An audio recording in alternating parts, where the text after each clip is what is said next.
fitting ended in tears when his sister walked out of the dressing room wearing my gown. She twirled, smiling, and whispered, "It should have been me." My husband stared in awe and said, "Wow, it really suits you." My hands trembled as I stepped forward. "You like it?" I asked sweetly. She smirked. I leaned in and whispered, "Then you'll love what's coming next." Seconds later, the doors burst open, and her secret was exposed. I'm not the kind of person who starts fights. I don't look for drama, I don't enjoy chaos, and I've always been the kind of person who avoids conflict when I can.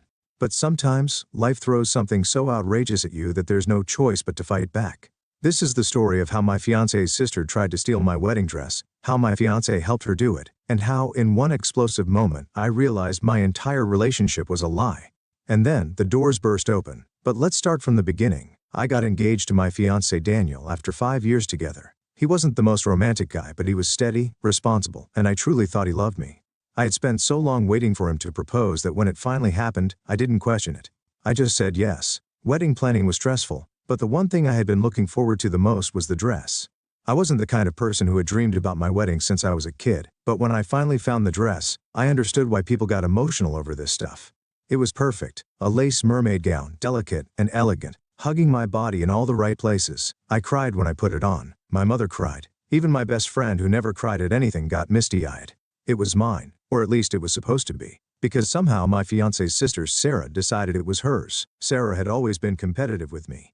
If I got a promotion, she suddenly had exciting career news. If Daniel and I planned a vacation, she suddenly had an even bigger trip to brag about. If I posted a couple's picture, she posted a more affectionate one with whoever she was dating at the time. It was exhausting. She didn't like me, but she also didn't want to be left out. At first I thought it was just insecurity, but over time I started to see it for what it was. She wanted to be me, so when I didn't involve her in wedding planning, she was pissed. She whined to Daniel about being excluded, but I stood my ground. She wasn't a bridesmaid. She wasn't even a guest I was excited about. I knew she'd make it about her somehow, and I didn't want to deal with it. That turned out to be the right decision, but I had no idea just how far she would go. I was at the bridal boutique with my mom, my maid of honor, and a couple of close friends. The appointment was private, just how I wanted it. Then Daniel showed up with Sarah.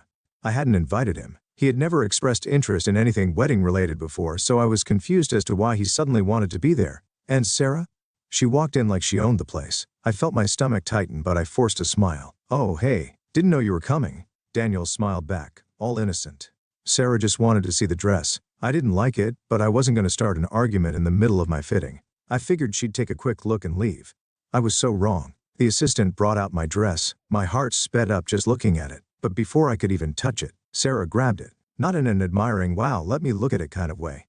She grabbed it and walked straight into a dressing room. I froze. My mom's mouth dropped open. My best friend made a strangled noise in her throat. "What the hell?" I blurted. Daniel just shrugged. "She just wants to see how it looks," he said like it was no big deal. "She's not the bride," I snapped. I could feel my pulse in my ears. "That's my dress." Before I could march in there and rip it off her, the curtain swung open, and Sarah stepped out. Wearing my wedding dress, she twirled, running her hands over the fabric, smiling like she had won something. Then she looked at Daniel. "And Daniel," he whispered, "wow, it really suits you." I swear for a second the whole world went silent. I couldn't move, couldn't breathe. Sarah was watching me, her lips curled in a smirk, eyes filled with triumph. Then she spoke, her voice soft but filled with so much venom it made my skin crawl. It should have been me. I felt my whole body go cold. Sarah thought she had won. She thought she had taken something from me. I smiled. A slow, sweet, deadly smile. I took a step forward. "You like it?" I asked. Sarah's smirk widened. "I do." I leaned in so close I could smell her perfume. "Then you're going to love what's coming next."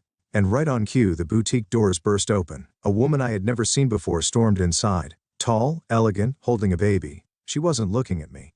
She was looking straight at Daniel. "You have got to be kidding me," she snapped. Daniel's whole body stiffened. Sarah went rigid. The woman stormed up to Daniel, eyes blazing. "You're standing here, playing dress up with her, while you're ignoring my calls about your daughter." The room exploded. My mom gasped. My friend stared. The boutique assistant looked like she wanted to disappear. I felt the floor shift beneath me. "What?" I said, my voice oddly calm. The woman finally turned to look at me. "You didn't know, did you?" she said, laughing bitterly. "Of course not, he's been dodging me for weeks." She adjusted the baby in her arms. "This is your fiancé's child. She's 2 months old." I swear I stopped breathing. My ears started ringing. Daniel, my fiancé, had a child, a whole baby? And Sarah knew. That's why she had been smirking. That's why she had been acting so smug. Because she thought somehow she won. The room felt like it had been struck by lightning. No one spoke. No one moved. Daniel's face had drained of all color. Sarah, who had been full of smug confidence just seconds ago, looked like she had been slapped. The woman, still holding his child, stared him down, eyes burning. "You thought you could just disappear?" she hissed. "You don't answer my calls. You ignore the court summons, and now you're here helping your sister play bride in someone else's wedding dress?" I felt like I was floating outside of my own body. I turned to Daniel. My voice came out eerily calm. "You have a child?" He swallowed, eyes darting to Sarah, as if she could save him. Sarah, who was still in my dress, stiffened. Then, in a voice that was both defensive and desperate, she blurted out, "She's lying." Natalie, because I would later learn that was her name, let out a bitter laugh. She shifted the baby in her arms. The tiny thing let out a soft coo. "Right," Natalie said, pulling out her phone. "Let's see what lies I've been texting you about for months." She tapped her screen a few times, then turned it around. Message after message. "Natalie, Daniel, you need to talk to me. Natalie, we need to set up child support before the court orders it. Natalie, she's sick and I can't get a hold of you. You need to be a father. Natalie, I swear to God, if you don't at least tell your fiancé before she marries you, I will." My stomach turned. Sarah lunged at the phone, trying to knock it out of her hands. "That doesn't prove anything," she snapped. "Anyone can fake messages. Are you serious right now?" Natalie hissed, stepping back. "You knew." That was when I noticed something. The way Sarah was standing, slightly in front of Daniel, body turned toward him.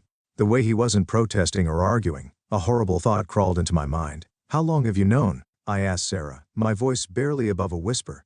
Sarah didn't answer. That told me everything. She had known the whole time. And not only had she kept it from me, she had encouraged him to hide it. My own fiancé. The man I was supposed to marry. The man who let his sister try on my dress like she was the bride. The rage that bubbled up inside me was unlike anything I'd ever felt. But before I could speak, Natalie's voice cut through the tension again. "You really think I came here just to warn her?" she asked, tilting her head, her lips curled into a smile. "I came here to make sure she saw this." She pulled out another piece of paper, and this one was from the court. I barely had time to process what was happening before Natalie tossed the paper onto a nearby table. I stepped forward, hands shaking as I picked it up. It was a paternity order, a legal document stating that Daniel had already been proven to be the father of Natalie's baby, that he had been ordered to start paying child support, that if he refused, his wages would be garnished and his assets could be seized. I looked up at him, feeling like I was staring at a stranger. "You knew," I whispered. "You knew, and you let me plan a wedding with you anyway." Daniel finally spoke. I was going to tell you when," I snapped. "Before or after we walked down the aisle?" Sarah, who still hadn't taken off my dress, crossed her arms. "Oh, stop being dramatic," she scoffed.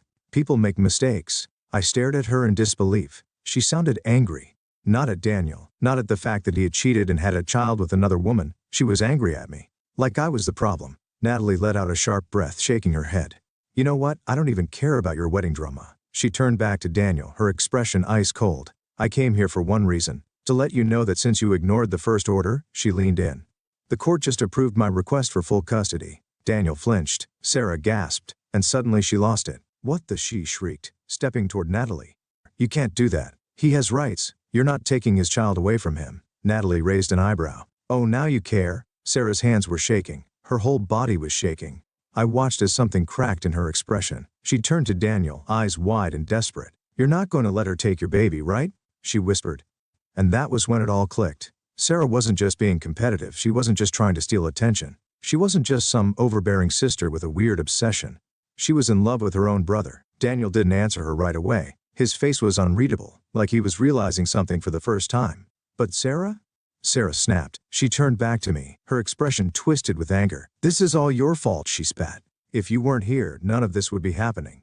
I almost laughed. "You're blaming me for your brother's cheating?" She didn't hear me. She was spiraling. "You ruined everything. You came into our family and suddenly he stopped caring about what really mattered. You took him away from me." The boutique was dead silent. My mother was frozen. My friends looked like they were watching a horror movie in real life. And Daniel? Daniel took a slow step away from Sarah. Finally, something seemed to register. I looked between the two of them, my stomach churning. "I never took him from you," I said slowly.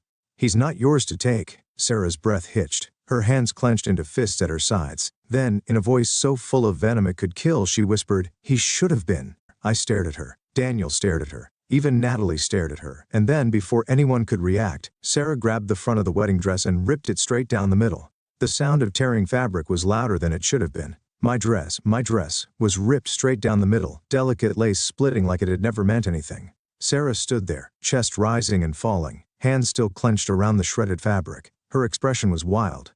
No one spoke, no one moved. Then, all at once, "Are you insane?" my mom shouted, her voice shaking with rage. My maid of honor gasped. My friends whispered frantically. The boutique assistant looked like she might faint, but I barely heard them because all I could focus on was Sarah. Her hands trembled against the ruined dress. Her face was twisted, not just in anger, but in something deeper, something broken. Daniel was pale. He took another slow step away from her, his eyes locked on the shredded fabric like it had finally hit him just how far this had gone. And then Sarah turned to me. "This was supposed to be mine," she whispered. Something in her voice made the hairs on my arms rise. "Not just the dress," she went on. "Not just the wedding. Everything." I stared. "What are you talking about?" Her lips trembled, her face twisted, then like something inside her snapped, she whirled on Daniel. "You loved me first." My stomach dropped. The entire room went dead silent. Sarah's breathing was ragged, her eyes flickering between me and Daniel. "I was always there," she continued, voice unsteady. "I was the one who understood you. I was the one who supported you, stood by you, knew everything about you. And then she showed up, and suddenly, I didn't matter anymore." Daniel's face was completely blank. Then very, very quietly, "Sarah." She flinched. "I'm your brother." A sharp inhale. Tears welled in Sarah's eyes, but she shook her head violently, like she could erase the truth. "It doesn't have to be like that," she whispered. It wasn't always like that. We were so close before she ruined everything." She turned to me again, eyes filled with pure burning hatred. "I hate you," she spat. "I should have felt afraid. I should have been angry. But all I felt was pity because this wasn't just jealousy. This wasn't just competition." Sarah had genuinely convinced herself that her own brother was supposed to love her the way a husband loves a wife. She was delusional, and Daniel, who had ignored, encouraged, or excused her behavior for years, was just now realizing what that meant. Natalie's voice broke the silence. "I knew something was weird about you," she muttered, shaking her head at Sarah. "But damn." Sarah turned on her so fast I thought she might hit her. "You," she spat. "You're the reason everything is ruined. You and your bastard child." She never got to finish. "Because in a move that I will cherish forever, Natalie," one-handed mind you, since she was still holding her baby, grabbed the full glass of champagne from the boutique's refreshment table and threw it straight into Sarah's face. Sarah let out a shrieking gasp as the liquid drenched her, makeup smearing, hair sticking to her face. She staggered back, hands flailing. Natalie smirked. "Oops," Sarah screamed. A full-on tantrum scream. And that was when Daniel finally snapped. "Enough." Sarah froze. His voice was louder than I'd ever heard it. But more than that, it sounded disgusted. Not at me, not at Natalie, at her. "Do you even hear yourself?" he demanded, stepping closer to Sarah. "You ruined her dress. You're insulting a baby. You're acting like some obsessed." He stopped himself, ran a hand through his hair. "Jesus, Sarah, you need help." Sarah recoiled. "No," she whispered, eyes darting back and forth. "No, you don't mean that." Daniel didn't say anything. And that silence? That was the final crack. Sarah's hands fisted at her sides. She let out a choke sob, then shoved past everyone and ran out of the boutique. I never saw her again. Once Sarah was gone, everything collapsed at once. Daniel tried to apologize, begged me to listen, but I was done. I took off my engagement ring. I put it in his hand, then I walked out. I wish I could say Daniel and Sarah magically disappeared from my life, but life doesn't work that way. Sarah moved. I don't know where, and I don't care. Daniel tried reaching out several times. Calls, texts, even showing up at my mom's house. I never answered. But I heard from mutual friends that he was struggling, that he finally started therapy, that he was trying to figure out how he had let his sister manipulate him for so long. Good for him. Natalie, on the other hand, became a friend. We kept in touch. She got every penny of child support Daniel owed. She moved on, met someone who actually cared about her and her daughter. And me? I healed. I traveled. I focused on myself. One day I'll get married, but not to someone who could ever let his sister walk all over me. Not to someone like Daniel, and definitely not with a dress from the same boutique. That place was cursed. Looking back, I should have seen the warning signs. But sometimes love makes you blind. Not anymore. If there's one thing I learned from all of this, it's that when people show you who they are, believe them the first time. Thank you for watching. Like, share, and follow.